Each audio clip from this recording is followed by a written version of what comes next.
guys, welcome back to my YouTube channel. It's me, Mitch Cat, again.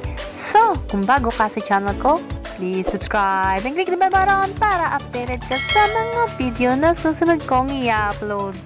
Yes, so today's video is a quick and easy kung paano yung tamang paraan ng pagluluto ng ating sago.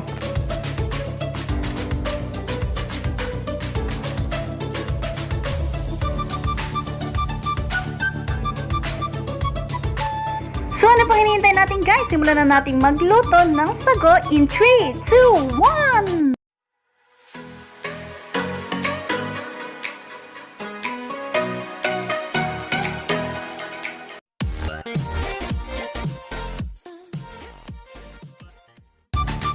So first, kailangan nating magpakulo ng 1 liters of water.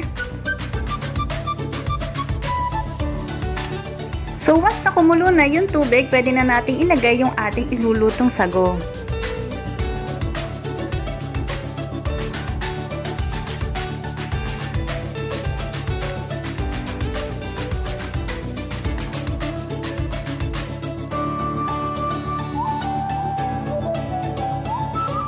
Kailangan natin dito ng katamtamang lakas lang ng ating apoy at huwag masyadong haluin.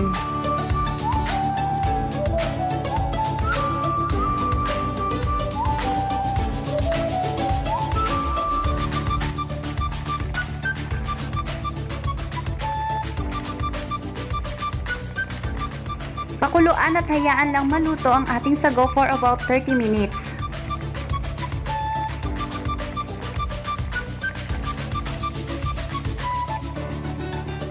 And after 30 minutes, pwede na nating i-turn off yung ating apoy.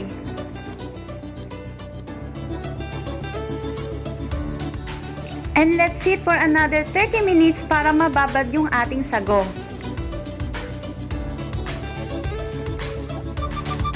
And now, pwede na nating hugasan o i-rinse ng bahagya yung ating sago with running water.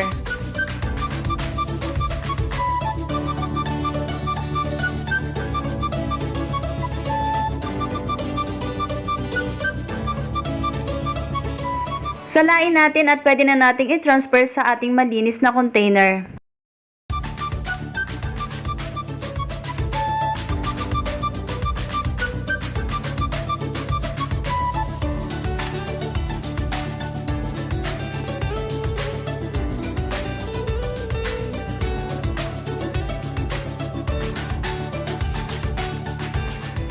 We're done! Luto na ang ating sago. As you can see guys, wala kayong makikita na kahit anong white dun sa gitna ng ating sago. Kasi binabad natin siya ng another 30 minutes. So doon pa lang naluto na yung ating sago. Which is hindi siya masyadong nalabsak. And ang kinalabasan niya is makunat. So sobrang sarap ng sago na to. At ang sago na to is perfect i-mix sa mga sweet drinks na gusto nyong inumin. At syempre pang dessert na rin. Super perfect pang dessert ang ating sago. So, kung nagustuhan mo ang video na to, don't forget to give me a like, comment, share, subscribe, and click the bell button para updated ka sa mga video na susunod kong i-upload.